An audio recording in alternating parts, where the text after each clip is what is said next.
I'm Sophia Reyes, 29 years old, the underdog in the cutthroat jungle of elite media agency in Seattle, a label I've carried with a gritty mix of resilience and simmering fury ever since I walked through those sleek glass doors. While my colleagues strut around in their designer suits, flashing Ivy League diplomas like badges of honor, I've been the quiet misfit, the one who dares to show up in thrift store blazers and pour my soul into the numbers that keep this place running. My boss, Victor Lang, is a media mogul with a smirk that could sell ice to penguins in a blizzard, a man who built this agency into a powerhouse by turning ad campaigns into gold and judges worth by the size of your networking Rolodex and the flash of your portfolio. His right hand, Carla Martinez, a social climber with a penchant for stilettos that click like a metronome of arrogance, mirrors his vibe, turning every meeting into a runway where her ego takes center stage. Perched in a glass-walled tower overlooking Puget Sound, with its 20-foot ceilings and panoramic views that scream success, I've weathered months of snickers, sidelong glances, and whispered jabs. My desk, a cluttered island in a sea of polished mahogany, where I've been the target of their relentless ridicule. Tonight, at the company's annual gala glittering affair with champagne towers, a 30-foot buffet, and 200 guests, buzzing with industry elite, I braced myself for the usual humiliation, the kind that stings like a paper cut but never draws blood, never dreaming it would morph into the night my hidden strength would turn their world upside down. If you're tuning in from Seattle, Louisiana, or anywhere across the states, drop your city in the comments below and smash that subscribe button. This revenge story's about to hit like a tsunami, and you won't want to miss the wave. The pressure started the second I stepped into this Shark Tank. Elite Media Agency is a place where only the flashiest survive. A high-stakes arena where Victor loves to parade his top dogs Carla with her $10,000 a month clients, raking in bonuses that could buy a condo, and Jake Harper, a smug ad exec who brags about his 40-foot yacht docked in the marina while I toil in the shadows, my data analysis, the unsung hero that keeps their campaigns from crashing. My desk, a chaotic mess of spreadsheets and coffee stains, became a stage for their taunts from day one. Carla would saunter over during morning briefings, her perfume choking the air, and sneer, "Nice jacket, Sophia D, you dig it out of a dumpster." The room would erupt in laughter, a ripple of mockery that left me flushing, my fingers tightening on my pen as I forced a tight smile and kept my eyes on my notes. I didn't care for their glitz. I loved the quiet thrill of turning raw data into winning strategies, a craft I'd honed since college, and that was my strength. But they saw a target, a misfit in their polished world, and they zeroed in with precision. Tonight's gala, with its crystal chandeliers casting a golden glow and the hum of networking deals in the air, it was just another battlefield or so, I thought, until a secret I'd guarded like a buried treasure would flip their script and leave them gasping. My backstory only fueled their disdain. I grew up in a modest Tacoma neighborhood, the daughter of a single mom who worked 2 jobs to put me through a state college, my scholarships my only ticket out. Victor hired me as a favor to a friend, expecting me to flounder and fade, and Carla made sure I felt every ounce of that expectation. "You're here to fetch coffee, not strategize," she'd hiss, her heels clicking like a countdown to my supposed downfall, her designer bag a constant flex. Jake would pile on, "Stick to the spreadsheets. Rookie leave the big plays to us pros," his laughter echoing off the glass walls. The office, with its 20-foot ceilings and a view that stretched to the Olympic mountains, was a cage where my quiet competence was a crime against their status quo. I'd endured months of this, my head down, my heart set on proving myself not to them, but to the girl who dreamed big against a backdrop of struggle. Tonight, with the gala's lights blazing and the pressure mounting, I felt a shift-a-storm brewing beneath my calm exterior, a reckoning I'd unleash when they least expected it. The Reyes name means nothing to them, a whisper lost in their roar, But I've been forging a power they can't see, a quiet force that's about to shatter their polished facade. The tension built with every step I took in this place. My first week, Carla accidentally spilled latte on my notes, smirking, "Oops, better start over, thrift queen." The team laughed, and I rebuilt the data in silence, my resolve hardening. Jake would toss crumpled pitch ideas my way. "Fix this, intern," his tone dripping with condescension, while I turned his mess into a $50,000 client win credit snatched by him, of course. The gala tonight wasn't just a party. It was a proving ground where their jabs would peak, and I'd been preparing for it, brick by brick, number by number. My mom, a nurse who'd taught me grit, called last night. "Hold your head high, Sophia, they don't define you." Her words echoed as I dressed, my thrift store blazer a badge of my journey. Victor's latest speech about team excellence rang hollow, his eyes skipping over me like I was invisible. But I wasn't. Beneath their sneers, I'd built something a secret that would turn their laughter into ash. The gala's 200 guests, the clink of glasses, the hum of deals, they'd all witness my quiet reckoning, a moment where the underdog would rise and the Rhea's name would finally roar louder than their disdain. The clock ticked, the lights dazzled, and I stood ready, my power coiled like a spring waiting to snap. The bullying at elite media agencies started like a slow leak, a subtle drip that eroded my confidence with every passing day, turning my quiet corner into a battleground I hadn't signed up for. It kicked off with Carla Martinez, her Gucci handbag swinging like a pendulum of power as she'd lean over my desk during morning briefings, her sharp tongue slicing through the air with a smirk. "Nice blouse, Sophia Thrift Store special, huh?" She'd purr, her voice laced with venom, triggering a ripple of snickers from the team that left my cheeks burning. I'd force a tight smile, my fingers gripping my pen like a lifeline, scribbling notes to avoid their gaze, my worn-out sweater a shield against their judgment.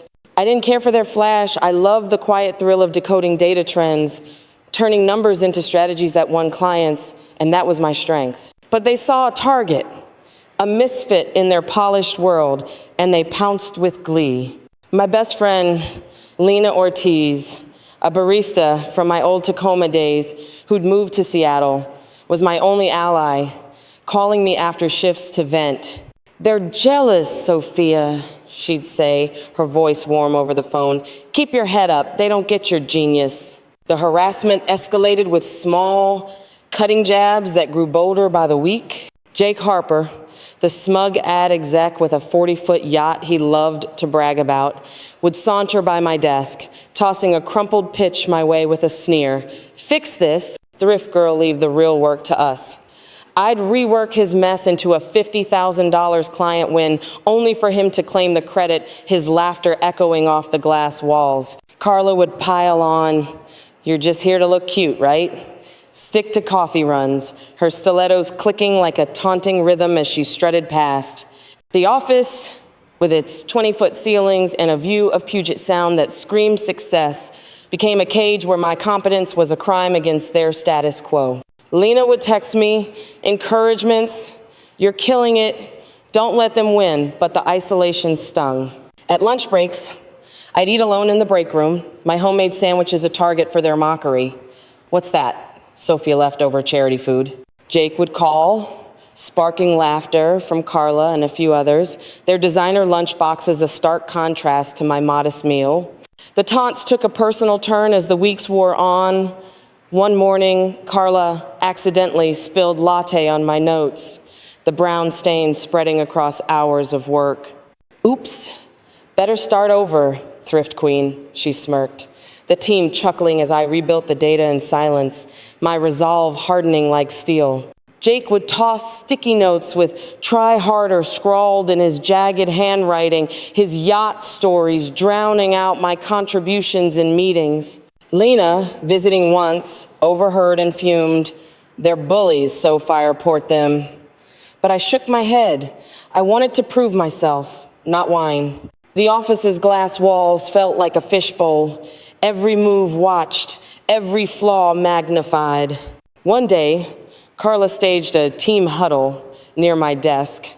pretending to strategize a pitch while whispering loud enough for half the floor to hear. Sophia's probably still riding the buzzsaw, her type begging downtown. She jeered, her click mark, a junior exec, and Lily, a social media intern, giggling as they snapped pics of my faded tote. My hands trembled, but I bit my lip, staying silent, my hazel eyes fixed on my screen, refusing to give them the satisfaction of a breakdown. The escalation hit a new low during a client presentation prep. Mark dumped a stack of outdated files on my desk, grinning, "Busy work for the newbie prove, you're not useless."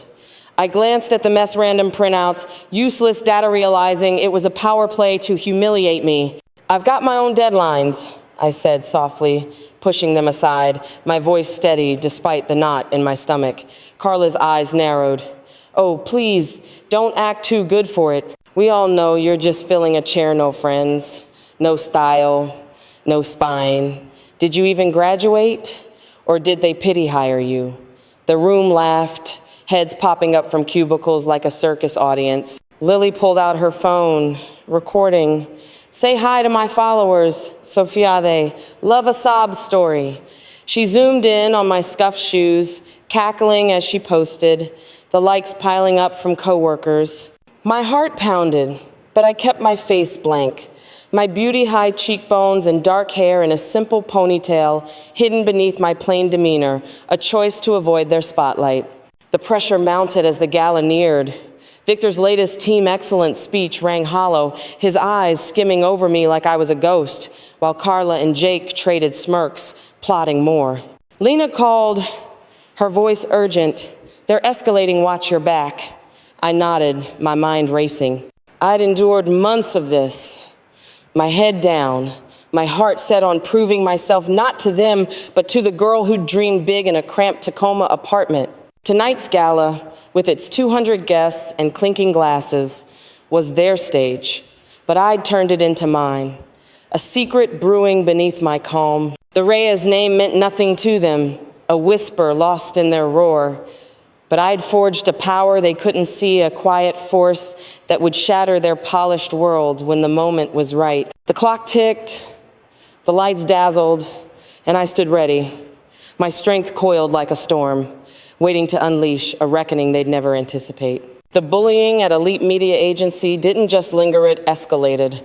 A rising tide that threatened to drown my resolve, turning my quiet corner into a pressure cooker where every day felt like a test of survival. What started as snickers and spilled lattes morphed into a coordinated assault, the tension thickening like fog over Puget Sound as Carla Martinez, Jake Harper, and their growing clique tightened their grip. One afternoon, Carla stormed over with a stack of outdated client files, slamming them onto my desk with a thud that echoed through the glass-walled office, her Gucci handbag swinging like a weapon. "Busy work for you, Sophia," she sneered, her voice dripping with fake sweetness. "Big presentation, tomorrow prove you're not dead weight." I glanced at the mess random printouts, irrelevant data, clearly a setup to humiliate me, and my stomach churned. "I've got my own deadlines," I said softly.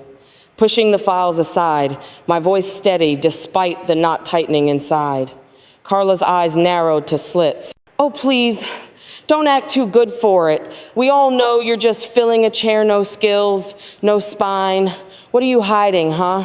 A pity degree?" The room erupted in laughter, heads popping up from cubicles like hyenas scenting blood, and Mark, a junior exec with a gelled-up haircut, joined in, leaning against a partition. "Yeah, Sophia, spill it. Did you bribe your way in, or are you just the office charity case?" His voice carried across the 20-foot ceiling, drawing more snickers from Lily, the social media intern, who pulled out her phone, recording with a grin. "Say hi to my followers, they love a train wreck," she chirped, zooming in on my scuffed shoes, the likes piling up on her latest post. My hands trembled under the desk, but I bit my lip, keeping my hazel eyes locked on my screen, refusing to give them the satisfaction of a crack. Lena Ortiz, my best friend from Tacoma days, called that night, her voice a lifeline. "They're out of control, Sophia, report them," she urged, But I shook my head over the phone. I'll prove myself my way, I insisted, my resolve hardening. The tension spiked when Victor Lang, the big boss himself, strolled by my desk the next day, his smirk a silent endorsement of their antics. "Keep up, Reyes," he muttered, his tone dismissive, as if my data work was a footnote in his empire. Carla seized the moment, rallying the team for a strategy session near my cubicle, their whispers loud enough for the floor to hear. "Sophia's probably still riding the bus all her type panhandling downtown," she jeered, her click mark, Lily, and now a new recruit, Tony, a cocky intern cackling as they snapped pics of my faded tote. The humiliation burned, but I stayed silent. My beauty-high cheekbones and dark hair in a ponytail hidden beneath my plain demeanor, a choice to avoid their spotlight. Lena texted, "They're jealous-shang in," but the isolation was a weight I couldn't shake. The plot thickened with a sinister twist. One evening, I overheard Carla and Tony in the break room, their voices low but careless. "Victor wants her out," Carla hissed, pouring coffee. "She's too good threatens my promotion. Let's frame her for the botched Miller account." Tony chuckled. "Leak some fake emails, blame her incompetence." My heart stopped. The Miller account, a $2 million deal I'd saved with my analytics, was now a weapon against me. I slipped away, my mind racing, and called Lena. "They're plotting to fire me," I whispered, panic creeping in.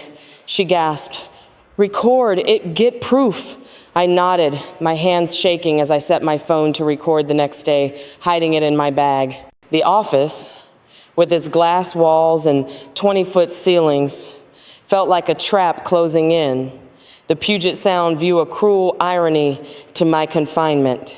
The scheme unfolded during a team meeting. Carla presented a revised Miller report, riddled with errors, and smirked. "Sophia drafted this sloppy work." Mark nodded. "She's dragging us down." Lily posted a cryptic tweet. "Some can't handle the heat," tagging me indirectly, the likes soaring. Victor frowned. "Reyes, explain this." I stayed calm, my voice steady. "Check the timestamps. Those edits are recent, not mine. But the damage was done." Victor ordered a review, his eyes cold. That night, Lena met me at a diner, her face grim. "There's serious, Victor, signing off on your termination tomorrow unless you fight." I clenched my fists, the diner's neon lights casting shadows on my resolve. "I won't let them win," I vowed, my mind spinning with a plan. The office's polished facade hid a venomous pit, and I was done being their preemie. Quiet reckoning was about to roar, and they'd never see it coming. The pressure at Elite Media Agency had reached a boiling point, a suffocating weight that pressed down on me like the fog rolling over Puget Sound, turning my quiet resolve into a desperate scramble for survival. After the botched Miller account scheme, the office felt like a battlefield. Every glance from Carla Martinez, every smirk from Jake Harper, a grenade waiting to explode. That afternoon, I sat at my cluttered desk, the 20-foot ceilings amplifying the hum of tension, my hands trembling as I reviewed the falsified report they'd pinned on me. Lena Ortiz, my rock from Tacoma, had been right. Recording their plot was my only shot, and the audio on my phone was a ticking time bomb. But the isolation was crushing. The glass walls of the office, with their panoramic view of the Olympic Mountains, mocked my confinement as Carla's latest jab echoed in my ears. "Still here, thrift girl?" She'd sneered that morning, her Gucci handbag swinging like a gavel, her click mark, Lily, and Tony snickering as they prepped for Victor Lang's inevitable axe to fall. I needed an out, a lifeline, and the only one I trusted was miles away, his voice, my last hope.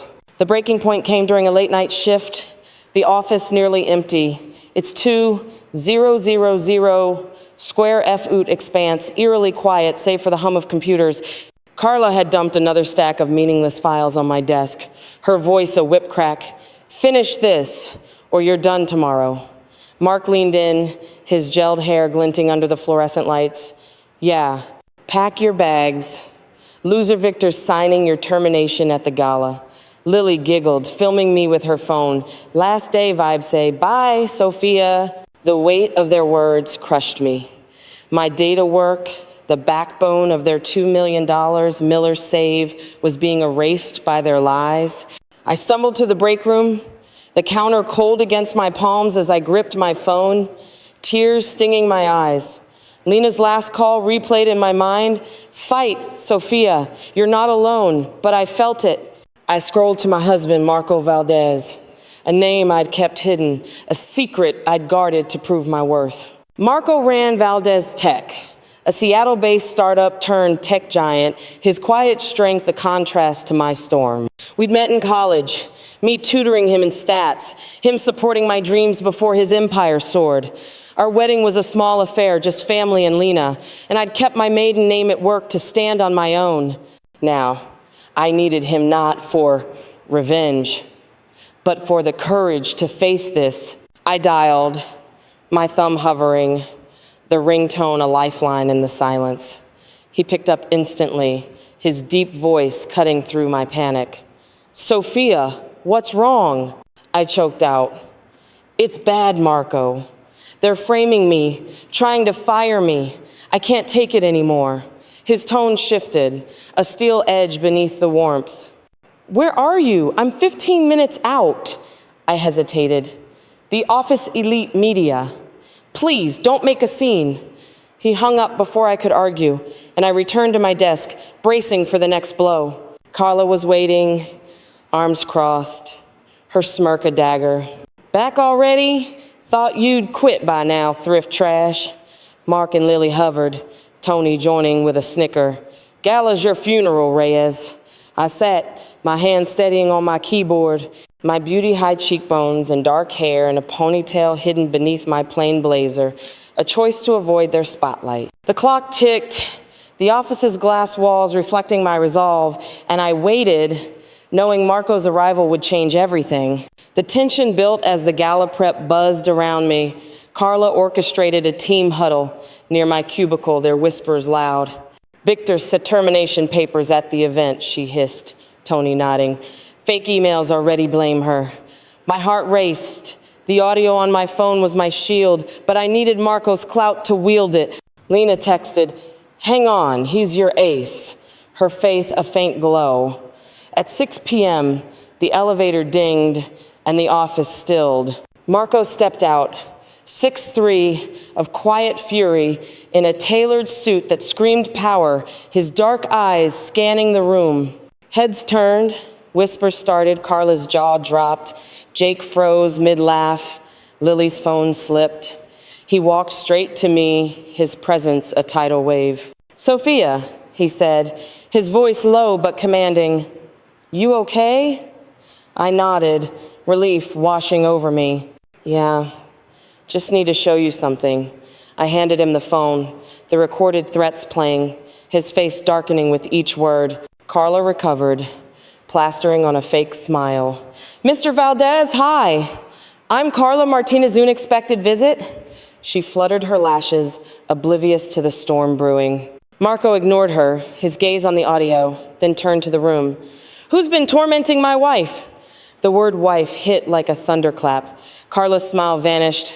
Mark choked. Lily paled. Victor emerged from his office, adjusting his tie, panic flickering. Wife? Carla stammered, eyeing my thrift store blazer. Yes, Marco said, his voice ice cold. Sophia Valdez, my wife. I hear she's been treated like dirt here. Explain. The silence was deafening, my dignity unshaken beside him. Victor stepped forward, sweating. Sir, a misunderstanding Sophia's valued. Marco cut him off. Valued? Mocked? Insulted? Framed be you all. That's on record. He played the audio. Carla's voice accusing me. Tony's plot clear. The room gasped, phones out, capturing the unraveling. Marco turned to me, his eyes soft. You want to stay, or are we done? I met his gaze, my voice firm. I'm done. He faced the team. Carla Martinez, Jake Harper, Mark, Lily, Tanyu, you're fired. Security's coming. Don't test Mimi name blacklists you in this city. Carla lunged, slamming my desk. You hid behind him, coward. Mark raged. She's a fraud. Marco raised a hand, silencing them. She's brilliant. You're the fraud scrumbling while she stands tall. Security arrived, dragging the screaming group out, their careers in ashes. I grabbed my bag, Marco's hand warm in mine, and walked to the elevator, my head high. The office's silence was my victory. The quiet reckoning had begun. The tension in elite media agencies shattered like glass the moment the elevator dinged, its chime cutting through the hum of the gala prep like a gunshot, signaling the arrival of a storm no one saw coming. I stood at my cluttered desk, the 20-foot ceilings amplifying the sudden silence as Marco Valdez stepped out, all 6'3" of him radiating a quiet fury that turned the sleek, glass-walled office into a courtroom. His charcoal suit, tailored to perfection, screamed power. His dark hair swept back, and his jaw set with a resolve that silenced the room. Heads swiveled, whispers erupted. Carla Martinez's jaw dropped, her Gucci handbag slipping slightly. Jake Harper froze mid-laugh, his yacht bragging grin fading. Lily's phone clattered to the floor, hair recording forgotten. The 200 guests milling about for the gala just beyond the office doors had no idea the drama unfolding was about to steal their spotlight. Marco didn't glance at anyone else. His eyes locked on me, his wife, and the weight of that word hung in the air like a guillotine. Sophia, he said, his voice low but carrying like a thunderclap. You okay? I nodded, relief flooding me as I handed him my phone, the recorded threats from Carla and Tony playing proof of their plot to frame me. His face darkened, a storm brewing behind his calm exterior. Carla recovered first, plastering on a fake smile, her stilettos clicking as she scurried forward. Mr. Valdez, hi, I'm Carla Martinez, account manager, unexpected visit. She fluttered her lashes, oblivious to the danger, her click mark, Lily and Tony hovering like vultures, their smirks fading. Marco ignored her, his focus on the audio, then turned to the room, his presence a tidal wave. Who's been tormenting my wife? The word wife hit like a bomb. Carla's smile vanished. Mark choked on his breath. Lily paled, and Tony's cocky grin melted. Victor Lang emerged from his glass-walled office, adjusting his tie, panic flickering in his eyes. Wife? Carla stammered, staring at my thrift store blazer as if it held the answer. Yes, Marco said, his voice ice cold. Sophia Valdez, my wife. I hear she's been treated like trash here. Care to explain? The silence was suffocating, my dignity unshaken beside him, my beauty-high cheekbones and dark hair in a ponytail finally seen through their lens of shock. Victor stepped forward, sweating bullets. Sir, a misunderstanding. Sophia's a valued team member. Marco cut him off, his tone ablade. Valued, mocked, insulted, framed be you all. That's on this recording. He played the audio, Carla's voice scheming, Tony's plot to fake emails, the room gasping as the truth unraveled.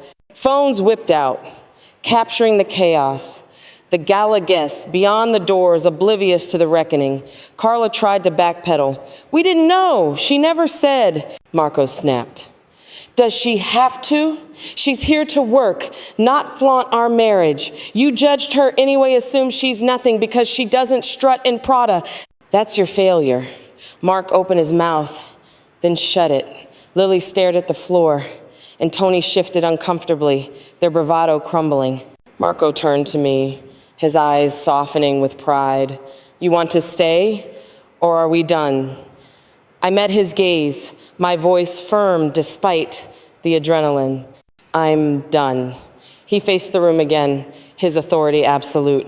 Carla Martinez, Jake Harper, Mark, Lily, Tony, you're fired. Effective now. Security's on its way. Don't test Memi name blacklists you in Seattle. Every HR department will know why you're out. Carla lunged, slamming my desk, her hands trembling. You hid behind him, coward. We knew you were a fraud, those ratty clothes, pretending to work, Mark raged. She slept her way up. Their accusations flew, vicious and unhinged, the office watching in horror.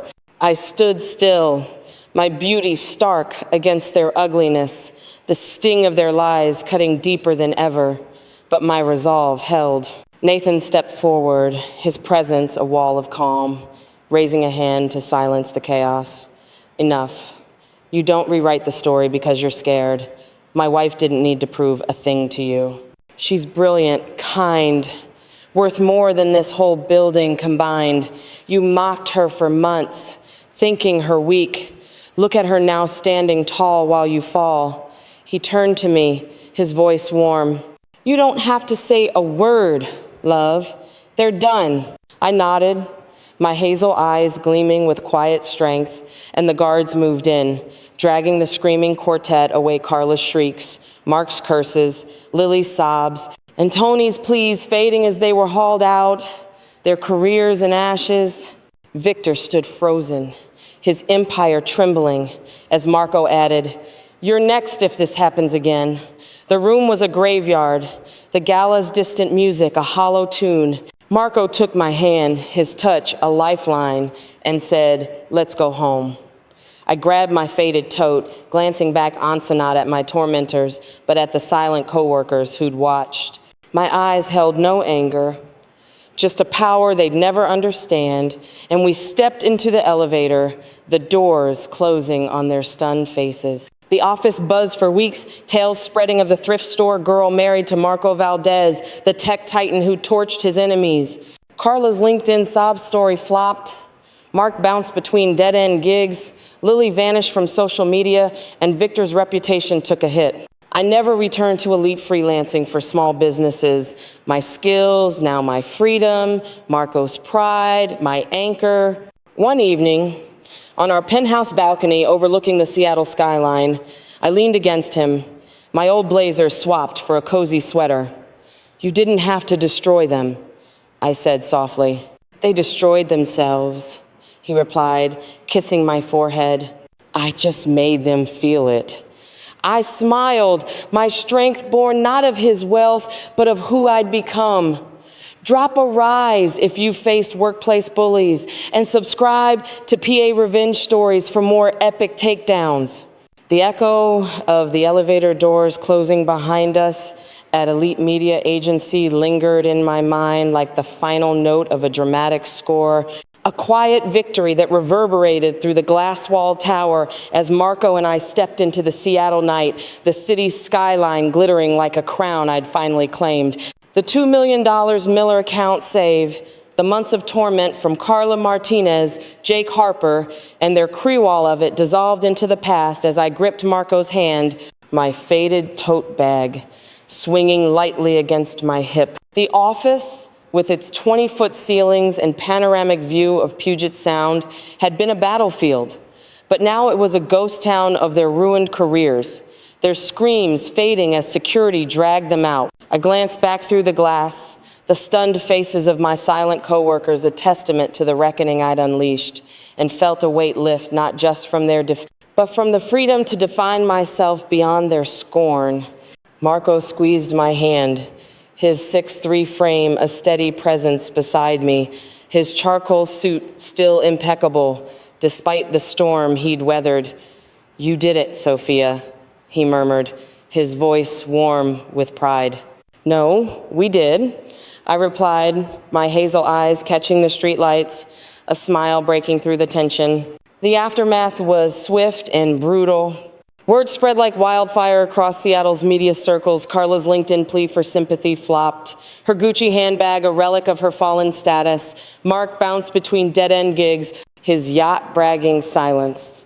Lily deleted her social media, her influencer dreams crushed under the weight of lost followers, and Victor Lang's reputation took a hit, his smug smirk replaced by a shadow of doubt as clients questioned his leadership. I never set foot in Elite again, the glass tower a memory I left behind, choosing instead to freelance for small businesses, my data skills, now a beacon of independence. Marco stood by me, his tech empire, Valdez Tech, a silent fortress, but it was my own grit that fueled this new chapter. One Friday evening, on our penthouse balcony overlooking the skyline, I leaned against him, my old blazer swapped for a soft sweater, the 1,000 square foot space, a haven of peace. You didn't have to destroy them, I said softly, the city lights reflecting in my eyes. They destroyed themselves, he replied, kissing my forehead. I just made sure they felt the heat. I smiled, my strength born not of his wealth, but of the woman I'd become through the fire. The real triumph was internal. Lena Ortiz, my Tacoma lifeline, called the next day, her voice buzzing with excitement. You're a legend, Sophia. They're talking about it everywhere. I laughed, the validation from her warming me more than the headlines. Therapy, a suggestion from Marco, helped me unpack the scars of those months. My therapist, Dr. Elena Hart, asked, what if their approval never mattered? The question stung, a raw brush against old wounds, but it freed Mimi Worth wasn't their script. I built new bonds with Lena, who visited with coffee and stories, and Marco's sister, Mia, a coder who joined my freelance projects, her quiet support a mirror to my own journey. At a community center, I mentored a 16-year-old girl, Aisha, her eyes bright with dreams. My boss says I'm too shy for marketing, she confessed. I smiled. Prove them wrong, Aisha. I did. Your voice is your power. Her nod was a spark, a ripple from my fight. Work transformed into purpose. I launched DataRise, a freelance service helping small businesses thrive. My skills now a tool for the underdog. Marco backed it quietly, but I ran the show. My office, a cozy 300 square F-oot space in my home, filled with charts and coffee mugs. Aisha joined as an intern, her confidence growing with each project. At a local startup event, a CEO approached. Heard about Elite Wanna Consult? I nodded. My first big client. The irony not lost on me. The Navarro's attempts at reconciliation, Victor's stiff emails, Carla's awkward apologies, got polite no's. I thrived on my terms, my quiet reckoning a beacon for others. Months later, DataRise hit $500,000 in revenue. My name whispered in Seattle's startup scene. I spoke at schools, urging kids to chase their paths. A boy, 14, asked, what if my family hates it? I grinned, build a life so true, their hate fades. Find your tribe mind saved me. His smile was a win. Back home, Marco cooked dinner, his laughter filling the air. You're unstoppable, he said. I nodded, my crown self-made. Drop a rise if you faced workplace hate and subscribe to PA Revenge Stories for more epic comebacks. Your power's yours to wield.